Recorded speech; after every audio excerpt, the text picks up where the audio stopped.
většina mi to potvrdila, takže to uděláme takový neofikou jídla se zápisem samozřejmě.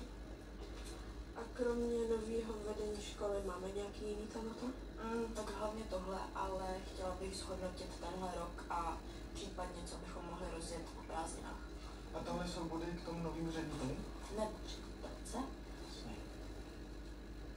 Otevřenost k dialogu, flexibilita myšlení, ochota přijmout kompromis. No dobrý, tak tam hlavně napiš, aby to nebyla svině. No a hlavně, ať to není nikdo zvenku. Bůh ví, kdo by sem přišel. A já bych ještě ráda věděla, kteří pedagogové prošli nějakým dalším vzděláváním nebo školením, ale nejde to někde zjistit. Nějak nejde. Se můžeme zeptat mami, ne? To by bylo super.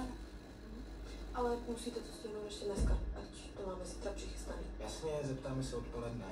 No, tak to budeš muset sám. Já mám ranga. Tady se jedná o budoucnost celé školy.